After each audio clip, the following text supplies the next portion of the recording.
Halo anak-anak, welcome to kelas online. Jumpa lagi dengan Bapak Adi. Hari ini kita akan belajar bersama. Sebelum kita mulai, mari kita berdoa terlebih dahulu. Menurut agama dan kepercayaan anak-anak masing-masing, berdoa mulai.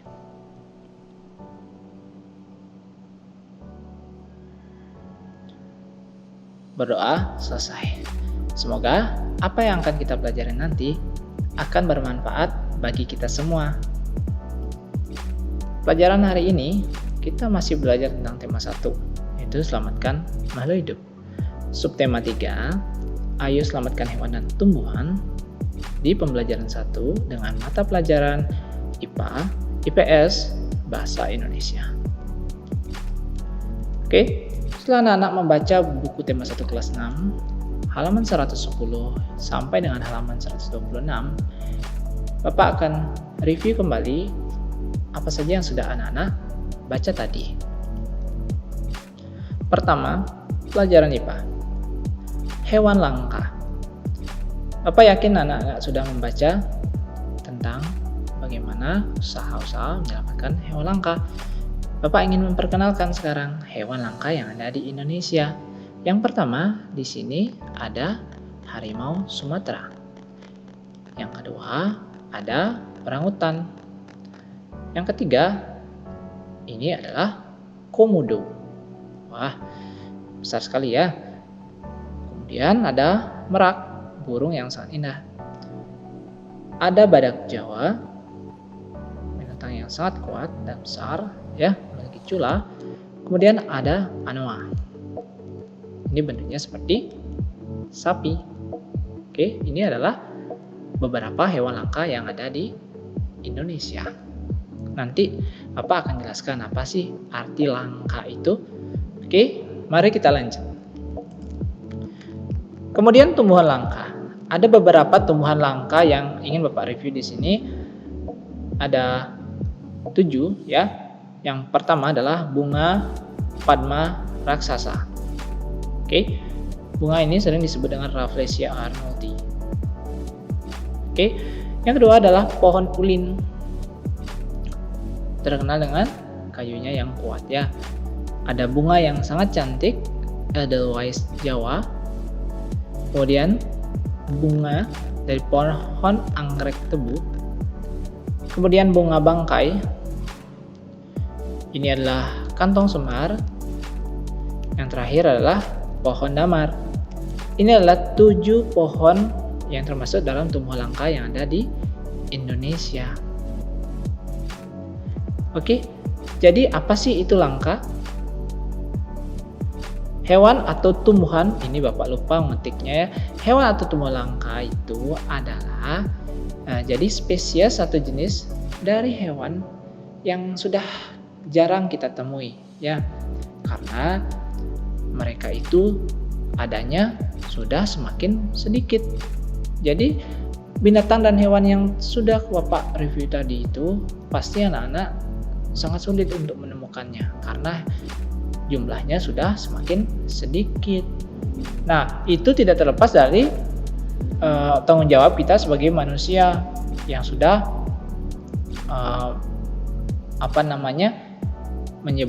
ikut menyebabkan terjadinya kelangkaan dari hewan dan binatang. Baik itu dari kerusakan habitat karena penebangan hutan yang dijadikan pemukiman maupun perburuan liar. Ini tidak berizin ya. Jadi itu tidak boleh sebenarnya. Itulah yang 2 faktor yang menurut Bapak menjadi faktor yang menyebabkan hewan dan tumbuhan menjadi langka. Kemudian bagaimana? Anak ditanyakan tentang usaha untuk melindungi hewan dan tumbuhan langka. Nah, di sini Bapak rangkum jadi 2 saja, yaitu mengadakan lembaga konservasi in situ dan ex situ.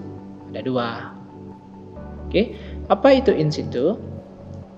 Itu adalah tempat pelestarian di tempat asli hewan atau tumbuhan itu berada. Contoh misalkan satu hutan diketahui ada tumbuhan atau hewan langka. Jadi kawasan itu dilindungi sebagai in situ. Dilestarikanlah hewan-hewan atau tumbuhan langka di tempat dia memang berada. Artinya hutan itu, misalkan hutan ya, dijaga oleh pemerintah. Contoh-contoh pelestarian in situ di sini ada yang namanya Suaka Marga Satwa. Itu adalah kawasan perlindungan untuk hewan-hewan langka. Kemudian ada hutan lindung. Itu adalah kawasan untuk melindungi tumbuhan-tumbuhan yang langka.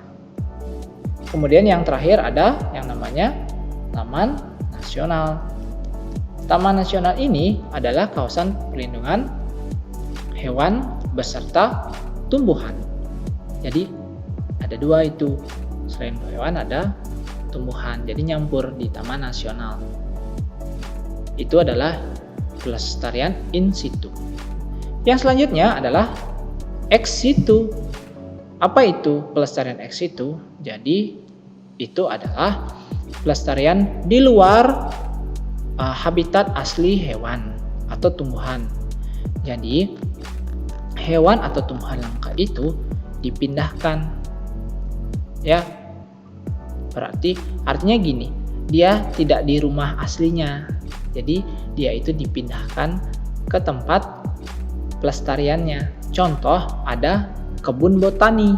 Kebun botani ini kalau kalian pernah ke Bedugul, kebun raya, di sana ada kebun botani. Bapak pernah ke sana dan melihat kantong semar dan tanaman langka lainnya. Apa itu kebun botani? Itu adalah kawasan rehab dan pembiakan bagi tumbuhan-tumbuhan langka. Jadi tumbuhannya dipindahkan, dikembangbiakan di sana. Kemudian taman safari. Pasti anak-anak sudah sering mendengar tentang taman safari. Itulah kawasan rehabilitasi dan pembiakan bagi hewan maupun tumbuhan. Jadi hewan-hewan langka dipindahkan ke taman safari, dilindungi di sana, berkembang biak, hidup di sana. Yang terakhir adalah kebun binatang atau penangkaran. Ini adalah kawasan rehabilitasi dan pembiakan bagi hewan. Bagi yang sudah pernah ke kebun binatang pasti pernah melihat binatang-binatang langka yang dirawat dengan baik di sana. Oke?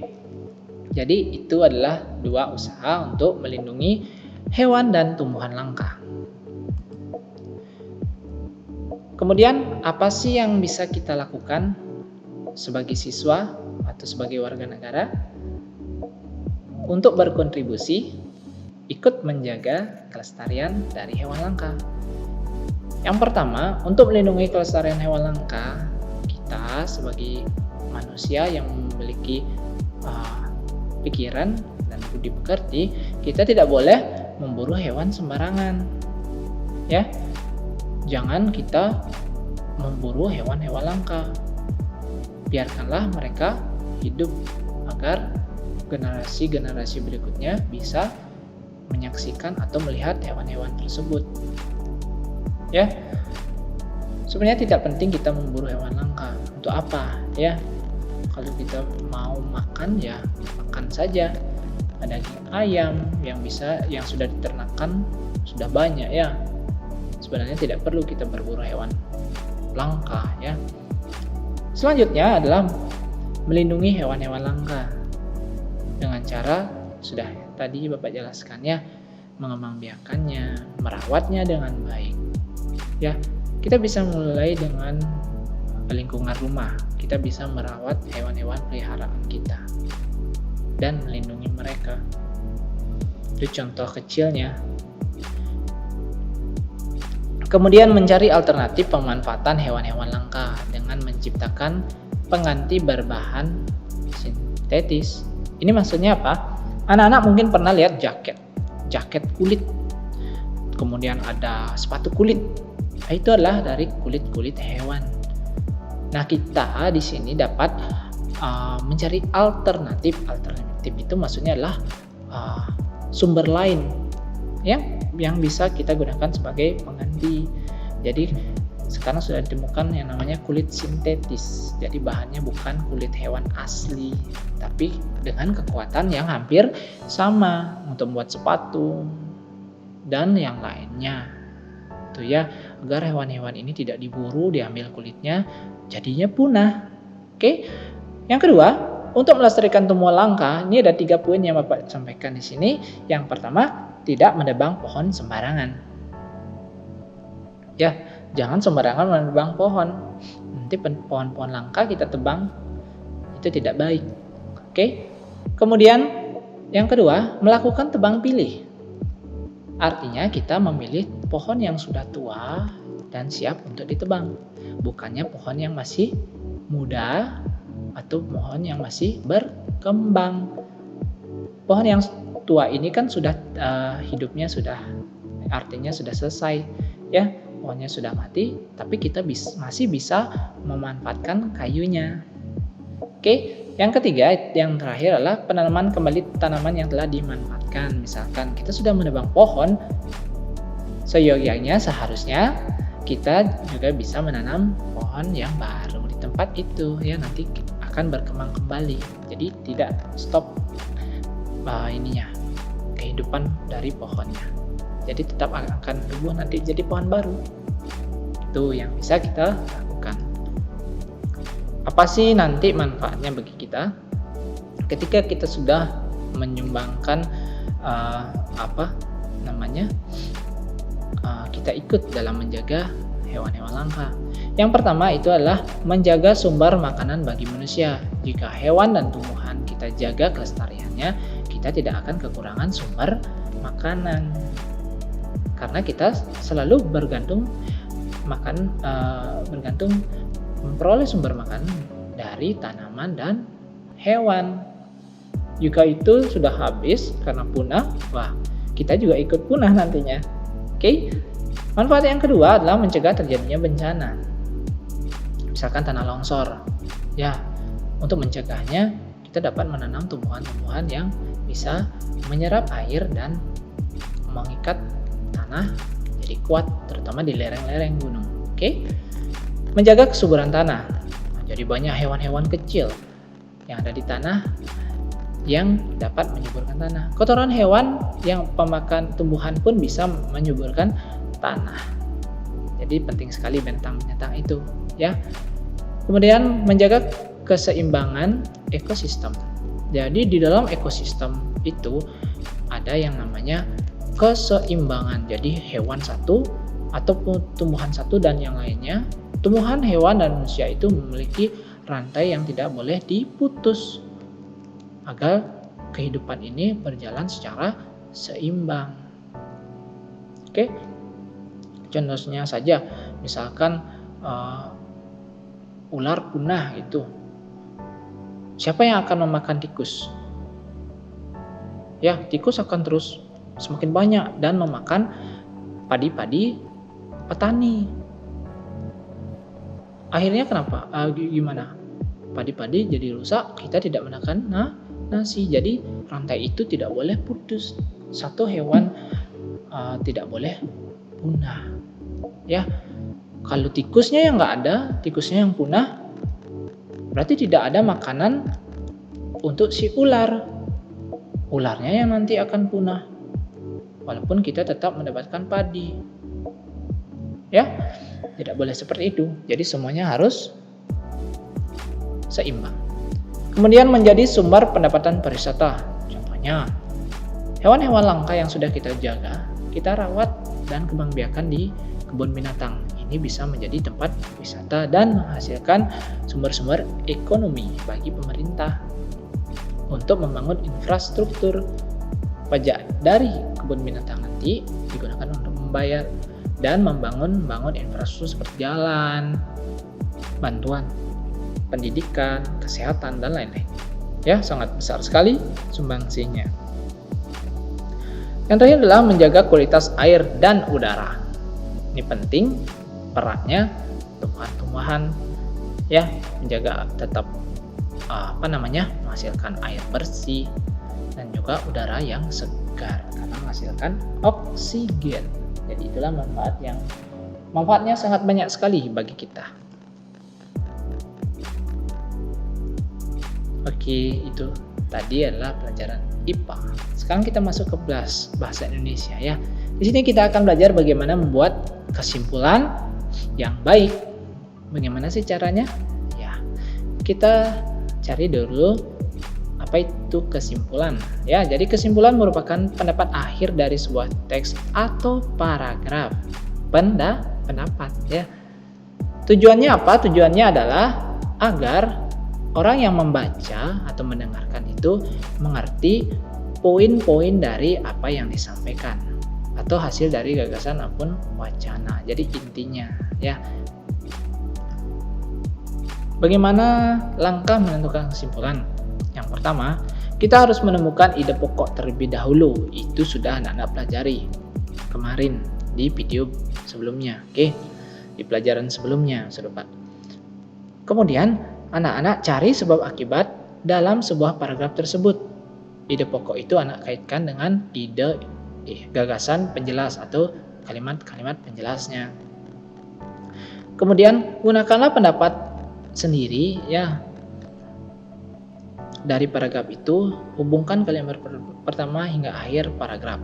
Nah, nanti anak-anak akan menemukan kesimpulan. Intinya kesimpulan itu adalah pendapat anak-anak dari ide pokok yang disangkut pautkan dengan kalimat penjelas. Inti-inti dari kalimat penjelas. Mari kita lihat paragraf berikut ini. Mari kita baca ya. Sapi ungoli merupakan sapi hasil persilangan antara sapi Jawa dan sapi India. Sapi ungoli memiliki warna kulit putih dan terdapat punduk di punggungnya. Selain dapat digunakan sebagai sapi pekerja, sapi ungoli juga sangat baik digunakan untuk peternakan dan dimanfaatkan dagingnya. Hal tersebut dikarenakan proporsi daging pada sapi ungoli sangatlah baik. Di sini kita dapat melihat bahwa ide pokok dari kalimat ini adalah sapi ungoli, yaitu sapi yang adalah sapi persilangan antara sapi Jawa dan sapi India. Kelebihan-kelebihan dari sapi ungoli ini dapat kita temukan di kalimat penjelasnya, ya, seperti sapi ungoli ini sebagai sapi pekerja. Selain itu, sapi ungoli juga dagingnya sangat baik.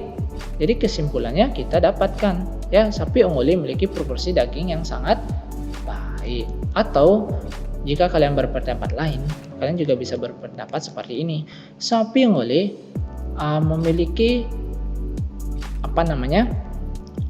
kemampuan dalam sapi pekerja dan juga sebagai sumber daging sapi yang baik.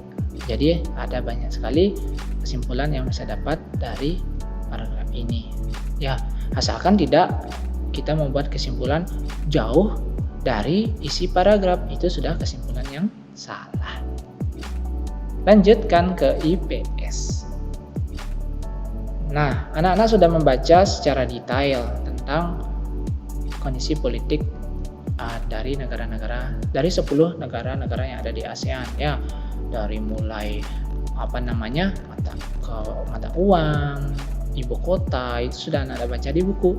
Sekarang Bapak akan sedikit menjelaskan tentang apa sih itu kondisi politik. Nah, kondisi politik adalah keadaan yang berkaitan dengan penyelenggaraan pemerintahan dan negara. Segala macam penyelenggaraan dalam suatu negara itu disebut kondisi politik. Oke? Jadi sistem politik dan pemerintahan negara-negara ASEAN atau Association of Southeast Asian Nations itu adalah panjangan dari ASEAN, ya, yaitu Persatuan Negara-negara Asia Tenggara. Ini berbeda-beda satu dengan lainnya. Nah, mungkin anak-anak pernah mendengar atau membaca ini. Yang pertama adalah sistem negara monarki konstitusional atau kerajaan. Dalam sistem ini terdapat raja yang menjadi kepala negara. Wah, beda ya dengan Indonesia. Indonesia kan presiden. Nah, dalam sistem monarki konstitusional ini ada raja yang menjadi kepala negara. Namun beliau yang raja ini tidak memiliki kekuasaan politik. Tidak berarti tidak ikut dalam penyelenggaraan pemerintah. Sehingga hanya menjadi simbol negara itu. Kepala pemerintah yang memegang kekuasaan politik dijabat oleh seorang perdana menteri. Ya. Di sana ada perdana menteri, di sini ada presiden dan jajarannya. Oke, sistem ini digunakan oleh negara-negara yaitu Kamboja, Thailand, dan juga Malaysia. 3 negara ini menganut sistem monarki konstitusional. Ada raja, namun penyelenggaraan pemerintahnya oleh perdana menteri. Nah, anak harus memahami itu, ya. Nah, anak mesti tahu, ya. Kemudian lanjut. Sistem monarki absolut. Kalau tadi adalah sistem monarki konstitusional, ini ada absolut.